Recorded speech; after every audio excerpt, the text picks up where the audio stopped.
मित्रांनो नमस्कार, मी श्रीकांत देशपांडे. डिजिटल विज्ञान या आपल्या यूट्यूब चॅनलमध्ये तुम्हा सर्वांचं स्वागत.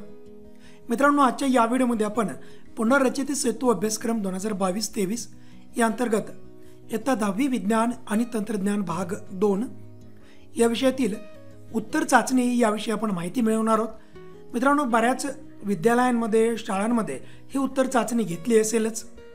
तर या उत्तर चाचणीची आन्सर की त्यांच्या उत्तराच्या स्पष्टीकरणासह आपण आजच्या या व्हिडिओमध्ये अभ्यासणार आहोत. चला तर मित्रांनो, या व्हिडिओला सुरुवात करूया. तर या ठिकाणी राज्य शैक्षणिक संशोधन व प्रशिक्षण परिषद महाराष्ट्र यांच्या मार्फत हा सेतू अभ्यासक्रम याची अंमलबजावणी यावर्षी देखील सुरू आहे.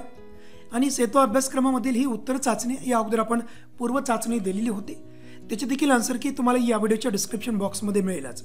वर्ग आहे इयत्ता 10वी, विषय असेल विज्ञान आणि तंत्रज्ञान भाग 2. आणि ही उत्तर चाचणी पूर्व चाचणीप्रमाणेच 13 गुणांची आहे. आणि विद्यार्थ्यांनी ही चाचणी सोडवण्यासाठी आपल्याला एकूण 30 मिनिटे द्यायची आहेत. यासाठी काही सूचना दिल्यात मित्रांनो. सर्व प्रश्न आपल्याला सोडवणे आवश्यक आहेत. उजव्या बाजूचे अंक गुणदर्शवतात. आवश्यक तेथे अचूक नामनिर्देशित आकृती काढायची आहे. म्हणजे बऱ्याच प्रश्नांमध्ये आकृती काढा असे स्पष्ट निर्देश दिलेले नाही आहेत. तर देखील विद्यार्थ्यांना आवश्यकता वाटत असेल त्या ठिकाणी विद्यार्थी आकृती काढू शकतात. त्यानंतर सूचना क्रमांक 4, प्रत्येक बहुपर्यायी प्रश्नासाठी अचूक उत्तराचा केवळ आपल्याला पर्याय क्रमांक लिहिणे आवश्यक आहे. पाहूया यामधील पहिला प्रश्न पहिला अ. दिलेल्या पर्यायापैकी योग्य पर्यायाचा क्रमांक लिहा. हा एकूण 2 गुणांसाठीचा प्रश्न असेल मित्रांनो. तर यामधील पहिला उपप्रश्न, वनस्पतीची वाढ करणे हे टिंबटिंब ऊतीचे महत्त्वाचे कार्य आहे. पर्याय पहा. ए विभाजी, बी अभिस्तर, सी संयोजी आणि शेवटचा पर्याय डी दृढ. तर याचं योग्य उत्तर आहे मित्रांनो विभाजी ऊती. त्यानुसार पर्याय क्रमांक काय असेल या प्रश्नाचा? ए. त्यानंतर पुढे, बहुमस संपुटातील रक्तकेशिकांच्या जाळीला टिंबटिंब म्हणतात. पर्याय ए मध्यनाल, दुसरा पर्याय संपर्क स्थान, तिसरा पर्याय सी ग्लोमेरुलस आणि शेवटचा डी पर्याय तो म्हणजे नेफ्रॉन. त्याचं योग्य उत्तर असेल मित्रांनो ग्लोमेरुलस. त्यामुळे पर्याय क्रमांक सी ग्लोमेरुलस हे याचं योग्य उत्तर असेल. पुढील उपप्रश्न, त्यामध्ये पहिल्यामध्ये हा प्रश्न विचारला या ठिकाणी की चूक की बरोबर ती आपल्याला लिहायचं आहे. हा एका गुणासाठीचा प्रश्न असेल. या ठिकाणी विधान काय दिले पहा.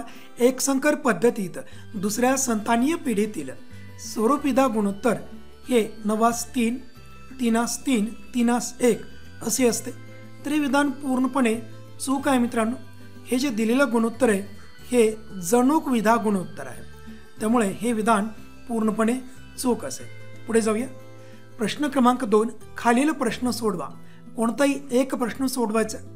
हा एकूण 2 गुणांसाठीचा प्रश्न असेल. तर यामधील पहिला उपप्रश्न, शास्त्रीय कारणे लिहा. वृक्काची म्हणजे किडनीची वृक्काची कार्यक्षमता कमी झाल्यावर रक्त व्याश्लेषण करतात. तर याचं योग्य उत्तर काय असेल? वृक्काची कार्यक्षमता कमी झाल्यामुळे आपल्या शरीरामध्ये विषारी द्रव्यांचा शरीरात जादा संचय होतो व त्यामुळे प्रसंगी मृत्यू देखील होऊ शकतो. वृक्क निकामी झाल्यास कृत्रिम उपकरणाचा वापर करून रक्तातील नायट्रोजनयुक्त पदार्थ वेगळे केले जातात. रक्तातून नायट्रोजनयुक्त पदार्थ बाहेर काढण्यासाठी कृत्रिम उपकरणाचा वापर केला जातो. आणि या क्रियेलाच रक्त व्याश्लेषण म्हणतात. म्हणजेच आपल्या शरीरामध्ये चयापचय क्रियेमार्फत किंवा जेवढे काही जैवरासायनिक क्रिया आपल्या शरीरामध्ये पेशीमध्ये सुरू आहेत त्यामध्ये काही टाकाऊ पदार्थांची निर्मिती होत असते. आणि सर्व टाकाऊ पदार्थ हे नायट्रोजनयुक्त पदार्थ असतात. आपल्या शरीरासाठी धोकादायक असतात. त्यामुळे आपल्या उत्सर्जन संस्थेमार्फत हे सर्व पदार्थ आपल्या शरीराच्या बाहेर टाकण्याची क्रिया सतत अविरतपणे सुरू असते. आणि यामध्ये सर्वात महत्त्वाची भूमिका असते ती म्हणजे वृक्काची म्हणजेच किडनीची. आणि वृक्क जर रिकामी झाले किंवा अकार्यक्षम झाले, त्यांची कार्यक्षमता जर कमी झाली तर आपल्या रक्तामध्ये हे विषारी नायट्रोजनयुक्त पदार्थ साचत राहतात आणि हे शरीरासाठी धोकादायक आहेत. यामुळे प्रसंगी मृत्यू देखील होऊ शकतो. त्यामुळे अशा प्रकारची रक्तामधील नायट्रोजनयुक्त टाकाऊ पदार्थ शरीराच्या बाहेर काढण्यासाठी आपल्याला एका वैशिष्ट्यपूर्ण उपकरणाचा वापर करावा लागतो. आणि या प्रक्रियेला रक्त व्याश्लेषण असं म्हटलं जातं. पुढे जाऊया. दुसरा उपप्रश्न, ओघतक्ता पूर्ण करा. या ठिकाणी काय विचारले पहा. घन कचऱ्याचे दुष्परिणाम. हा एकूण 2 गुणांसाठी प्रश्न मित्रांनो. आणि या ठिकाणी आपल्याला 4 उत्तरे लिहिणे आवश्यक आहेत. प्रत्येकी एका अचूक उत्तराला आपल्याला अर्धा मार्क मिळेल, किंवा विद्यार्थ्यांनी जर अचूक उत्तरं दिली असतील 4 तर आपल्या शिक्षक बांधवांनी त्या विद्यार्थ्याला अर्धा अर्धा याप्रमाणे 2 गुण देणे अपेक्षित आहे. तर या ठिकाणी पहा, घन कचऱ्याचे दुष्परिणाम आपल्याला लिहायचे आहेत. तर घन कचरा म्हणजे काय? शहरामध्ये जो कचरा निर्माण होत असतो त्याला आपण नागरी घन कचरा असं म्हणत असतो. त्याचे दुष्परिणाम पहा. तर पहिला दुष्परिणाम रोगप्रसार होईल. दुसरा, त्या कचऱ्यामुळे दुर्गंधी पसरेल. त्यानंतर नैसर्गिक सौंदर्याचा ऱ्हास होईल. आणि शेवटी सजीवांच्या विविधतेवर या घन कचऱ्याचा परिणाम होईल.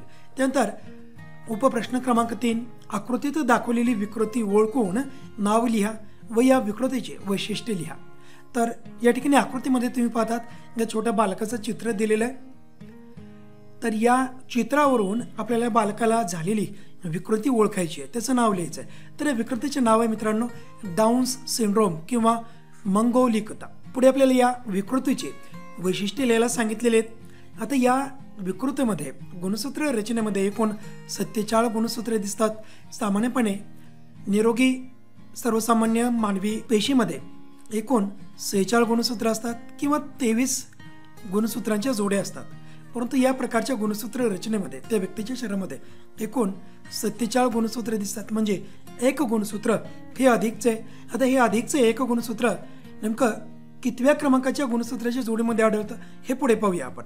तर या विकृतीला ट्रायसोमी 21 किंवा एकाधिक द्विगुणितता 21 असं देखील म्हटलं जातं. त्याचं कारण पाहूया. कारण या विकृतीमध्ये अर्भकाच्या शरीरातील सर्व पेशींमध्ये, अर्भकाच्या शरीरामधील संपूर्ण सर्व पेशींमध्ये 21व्या गुणसूत्राच्या जोडीबरोबर एक अधिकचे गुणसूत्र असते. म्हणजे सामान्यपणे जे 21वी गुणसूत्राची जोडी आहे, जोडी म्हटलं त्यामुळे त्या ठिकाणी 2 गुणसूत्र आहेत. तर यामध्ये एक गुणसूत्र हे अधिकचं असतं. त्यामुळे याला काय म्हटलेलं आहे? ट्रायसोमी 21. ट्राय म्हणजे 3. 21व्या क्रमांकाच्या या गुणसूत्राच्या जोडीमध्ये एक गुणसूत्र अधिकचं आहे. त्यामुळे या ठिकाणी 3 गुणसूत्र आहेत. पर्यायामुळे अशा अर्भकाच्या शरीरामध्ये 46 गुणसूत्राच्या ऐवजी एक अधिकचं गुणसूत्र आहे. त्यामुळे इथं 47 गुणसूत्रे दिसतात. पुढे आणखी वैशिष्ट्य पाहूया. तर अशी बालिके शक्यतो मतिमंद व अल्पायुष्य असतात. हे अधिक काळ जगत नाही आहेत. त्याचबरोबर यांची मानसिक वाढ खुंटलेली असते. हे सर्वात महत्त्वाचं ठळक वैशिष्ट्य आहे. त्यासोबतच कमी उंची, पसरट मान, चपटे नाक, आखूड बोट, आडवी एकच हस्तरेखा, त्याचबरोबर डोक्यावर विरळ केस इत्यादी लक्षणे हे दिसत असतात. आणि यासोबतच यांचं आयुर्मान हे 16 ते 20 वर्षे इतकेच असते. आणि यांच्या चेहऱ्याची ठेवण हे मंगोलियन व्यक्तीप्रमाणे दिसते. म्हणजेच मंगोलिया नावाचा एक देश आहे आणि त्या देशातील लोकांच्या चेहऱ्याची ठेवण ज्या प्रकारे असते त्याच प्रकारची ठेवण या अशा प्रकारच्या पेशंटची असते, या रुग्णांची असते. म्हणूनच या विकृतीला मंगोलिकता असं देखील म्हटलं जातं. तरी झाली सर्व वैशिष्ट्ये. पुढे जाऊया. प्रश्न क्रमांक 2. खालील प्रश्न सोडवा. कोणताही एक प्रश्न आपल्याला या ठिकाणी सोडवायचा. हा 2 गुणांसाठी असेल. तर यामधील पहिला उपप्रश्न, फरक स्पष्ट करा. द्विबीजपत्री आणि एक बीजपत्री वनस्पतीमधील आपला फरक स्पष्ट करायचा. म्हणजेच द्विदल आणि एकदल वनस्पतीमधील आपल्याला फरकाचे मुद्दे लिहिणे आवश्यक आहेत. तर या ठिकाणी तुम्ही पहा, द्विबीजपत्री वनस्पती आणि त्यानंतर एक बीजपत्री वनस्पती यांचे फरकाचे मुद्दे आपण एक एक करून घेणार आहोत. आणि फरकाचे मुद्दे घेत असताना आपण बी, मूळ, खोड, पान आणि फूल अशा प्रकारचे काही घटक घेतलेले, त्यानुसार मग पण आपण मुद्दे अभ्यासूया. तर सर्वात अगोदर बिया. तर द्विबीजपत्री वनस्पतीमध्ये बीजांमध्ये 2 बीजपत्री असतात, तर एक बीजपत्री वनस्पतीमध्ये केवळ एकच बीजपत्र असतं. त्यानंतर मूळ. द्विबीजपत्री वनस्पतीमध्ये ठळक प्राथमिक मूळ असतं, याला आपण सोटमूळ असं म्हणत असतो. आणि याचे एकदम उलट एक बीजपत्री वनस्पतीमध्ये या वनस्पतींना तंतुमुळे असतात. त्यानंतर खोड. द्विबीजपत्री वनस्पतीमध्ये खोड हे मजबूत असतं आणि कठीण असतं, उदाहरणार्थ वटवृक्ष. त्याचबरोबर इतर जे आंबा, चिंच, पिंपळ यासारखी सर्व वृक्ष हे द्विबीजपत्री वनस्पती आहेत. त्यानंतर एक बीजपत्री वनस्पतीमधील खोड पहा, हे वेगवेगळ्या प्रकारचे असतं. उदाहरणार्थ काही वनस्पतींचं खोड पोकळ असतं, उदाहरणार्थ बांबू. त्यानंतर काही वनस्पतीचं खोड हे आभासी असतं, उदाहरणार्थ केळी. त्यानंतर काही वनस्पतींचे खोडे हे चकतीसारखे असतात, उदाहरणार्थ कांदा. त्यानंतर पान. तर द्विबीजपत्री वनस्पतीमधील पानांचा शिराविन्यास म्हणजे पानामधील शिरांची रचना ही जाळीदार असते, तर एक बीजपत्री वनस्पतीमधील शिराविन्यास हा समांतर असतो. त्यानंतर फुलांविषयी माहिती घेऊया आपण. तर द्विबीजपत्री वनस्पतीमधील फूल 4 किंवा 5 भागांची असते, म्हणजेच ज्याला आपण चतुर्भागी किंवा पंचभागी फूल असं म्हणत असतो. म्हणजेच यामधील फुलांच्या पाकळ्या एकतर 4 असतील किंवा 5 असतील. त्यानंतर एक बीजपत्री वनस्पतीमधील फुलांचे जे भाग आहेत हे 3 किंवा 3च्या पटीमध्ये असतात, त्यालाच आपण त्रिभागी असं देखील म्हणत असतो. पुढे जाऊया. व्याख्या लिहा. प्रतिजैविक आणि DNA फिंगर प्रिंटिंग अशा प्रकारच्या व्याख्या लिहायच्या. सर्वात अगोदर आपण व्याख्या घेऊया प्रतिजैविकांची. तर सूक्ष्मजीवांचा नाश व त्यांच्या वाढीस प्रतिकार करणारी जीवाणू व कवकापासून मिळवलेली कार्बनी संयुगे म्हणजे प्रतिजैविके आहेत. त्यानंतर DNA फिंगर प्रिंटिंग याची आपण व्याख्या घेऊया. प्रत्येक व्यक्तीत असणाऱ्या DNAच्या आराखड्याचा नेमका क्रम शोधून काढण्याच्या तंत्राला DNA फिंगर प्रिंटिंग असं म्हटलं जातं. पुढे जाऊया. पुढचा उपप्रश्न क्रमांक 3. चौकटीत योग्य शब्द लिहा. या ठिकाणी मेंदूच्या डाव्या बाजूची काही कार्य दिलेत आणि काही कार्य लिहिण्यासाठी आपल्याला या ठिकाणी रिकाम्या चौकटीत दिलेले आहेत. अगदी त्याच प्रकारे मेंदूच्या उजव्या बाजूचे कार्य 2 कार्य दिलेत आणि 2 कार्य आपल्याला या ठिकाणी रिकाम्या चौकटीमध्ये लिहिणे आवश्यक आहे. तर सर्वात अगोदर मेंदूच्या डाव्या बाजूचे आपण कार्य घेऊया. पहिलं कार्य विश्लेषणात्मक विचार. त्यानंतर पुढे तार्किक कार्य तर अगोदरच दिलेलं आहे. त्यानंतर पुढे भाषा आणि शेवटी शास्त्र व गणित विषयक कार्य हे अगोदरच दिलेलं होतं. मेंदूच्या उजव्या बाजूचे कार्य पहा. एक कार्य दिले सर्वांगीण विचार. पुढे प्रतिभात्मक विचार. त्यानंतर नवनिर्मिती हे अगोदरच दिलेलं आहे. पुढे कला व संगीत या विषयाचे कार्य आपल्या मेंदूचा हा उजवी बाजू करत असते. पुढे जाऊया. प्रश्न क्रमांक 3. खालील प्रश्न सोडवा. कोणते 2. यासाठी गुण आहे ते कोण 6 गुण. प्रत्येकी एक प्रश्न हा 3 गुणांसाठी असेल. पहिला उपप्रश्न. आनुवंशिक विकृतीच्या माहितीच्या आधारे खालील ओघ तक्ता पूर्ण करा. इथे काय दिले मित्रांनो की अनुवंशिक विकृतीचे आपल्याला प्रकार व त्यांची उदाहरणे लिहिणे आवश्यक आहेत. तर आपल्याला माहिती आहे अनुवंशिक विकृती एकूण 4 प्रकारचे आहेत. पहिला प्रकार पहा गुणसूत्र विकृती. दुसरा एक जनुकीय विकृती. याची परत आणखी आपल्याला उदाहरणं विचारलेत. पहिलं वर्णकहीनता आणि दुसरं काय असेल मित्रांनो दात्रपेशी पांडुरोग. त्यानंतर तिसरा प्रकार तंतुकणिकीय विकृती. त्याचं उदाहरण पहा लेबरची चेता विकृती. शेवटचा प्रकार तो म्हणजे बहुघटकीय विकृती, उदाहरणार्थ मधुमेह व रक्तदाब. तर अशा प्रकारे आपण या अनुवंशिक विकृतीच्या माहितीच्या आधारे हा तक्ता पूर्ण केलेला आहे. पुढे उपप्रश्न क्रमांक 2. आकृतीचे निरीक्षण करा व उत्तरे लिहा. या ठिकाणी काही प्रश्न विचारलेत आपल्याला एकूण 3.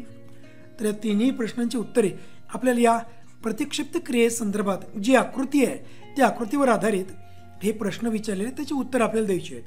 पहिला प्रश्न पहा. 1 व 2 मध्ये नेमका काय फरक आहे. आता पहा आकृतीमध्ये 1 आणि 2. तर या ठिकाणी 1 मध्ये काय इथं पेटती मेणबत्ती आहे आणि पेटत्या मेणबत्तीजवळ आपलं बोट आहे मित्रांनो. नक्कीच पेटत्या मेणबत्तीजवळ आपण बोट जर घेतलं असेल ठेवलं असेल तर आपल्या बोटाला या आगीपासून इजा होईल या विचाराने आपण बोट पटकन मागे घेतो आणि त्यानुसार पहा दुसरा क्रमांक जो दर्शवत आहे आपण पटकन हे बोट मागे घेतले. उत्तर पाहूया. तर मेणबत्तीच्या पेटत्या ज्योतीवर बोटाने स्पर्श झाला आहे, यामुळे हात आपण झटकन मागे घेतला आहे. बोटाच्या त्वचेतील संवेदी चेतापेशींनी वेदनामय परिस्थिती जाणून घेतली आहे आणि अधिक भाजू नये म्हणून क्षणार्धात हात मागे खेचला गेला आहे. तर अशा प्रकारे हा फरक आहे क्रमांक 1 आणि 2 मध्ये. पुढे पुढचा प्रश्न काय मित्रांनो 4 ही कोणती चेता आहे. 4 क्रमांक पहा मित्रांनो या ठिकाणी. तर ही जी चेता आहे ना ही कोणत्या प्रकारची चेता आहे त्याचं उत्तर पहा. तर 4 ही सहयोगी चेता आहे. या ठिकाणी याचं कार्य पहा मित्रांनो संवेदी चेता आणि प्रेरक चेता यांच्यातील आवेगाचे हस्तांतर करण्याचे कार्य या सहयोगी चेता करत असतात. या ठिकाणी तुम्ही पहा ही संवेदी चेतापेशी आहे क्रमांक 3ची आणि त्यानंतर क्रमांक 6ची ही जी चेतापेशी आहे ही आहे प्रेरक चेता. आता संवेदी चेता आणि प्रेरक चेता यांच्यामध्ये जी माहितीची देवाणघेवाण होते ना ही कुठं होत आहे या चौथ्या चेतापेशीमध्ये म्हणजेच सहयोगी चेताच्या मदतीने. पुढे जाऊया. पुढचा प्रश्न पहा. 7 हा प्रतिसाद नेमका कुठपर्यंत पोहोचला आहे? आता 7 प्रतिसाद म्हणजे पहा या ठिकाणी काय, आपल्या दंडातील हे स्नायू आहेत मित्रांनो या प्रकारे. तर यांचं उत्तर पाहूया आपण. तर 7 हा प्रतिसाद दंडातील स्नायूपर्यंत पोहोचला आहे. त्यामुळे तेथील स्नायूंचे आकुंचन होऊन हात झटकन मागे खेचला गेलाय. तर अशा प्रकारे 7 हा प्रतिसाद या दंडातील स्नायूपर्यंत पोहोचला आहे. पुढे जाऊया. उपप्रश्न क्रमांक 3. DNA रेणूची रचना आकृतीच्या साहाय्याने स्पष्ट करा. इसवी सन 1953 साली वॅटसन व क्रिक यांनी DNAच्या रेणूच्या रचनेची प्रतिकृती तयार केली सर्वप्रथम. आणि या प्रतिकृतीत न्यूक्लियोटाइडचे 2 समांतर धागे एकमेकाभोवती लपटलेले असतात आणि यांनाच काय म्हटले, द्विसर्पिल किंवा डबल हेलिक्स रचना असे यांनी नाव दिलेलं आहे. तर या रचनेबद्दल अधिक माहिती घेऊया आपण. तर DNA रेणूतील प्रत्येक धागा हा न्यूक्लियोटाइड नावाच्या अनेक लहान रेणूंनी बनलेला असतो.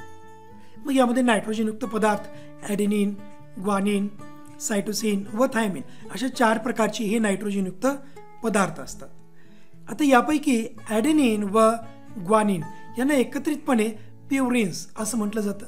तर सायटोसिन व थायमिन यांनाच एकत्रितपणे पायरिमिडिन्स असं म्हटलं जातं. त्याची रचना तुम्ही आकृतीमध्ये या ठिकाणी पाहतात. तर विद्यार्थ्यांनी या प्रश्नाचं उत्तर लिहित असताना ही आकृती आपल्या वहीमध्ये चांगल्या प्रकारे योग्य प्रकारे काढणं आवश्यक आहे. पुढे पहा.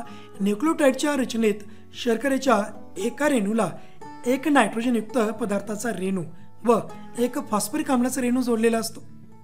त्यानुसार नायट्रोजनयुक्त पदार्थ 4 प्रकारचे असल्यामुळे न्यूक्लियोटाइड सुद्धा हे 4च प्रकारचे असतात. DNAच्या रेणूमध्ये न्यूक्लियोटाइडची रचना ही साखळीसारखी असते.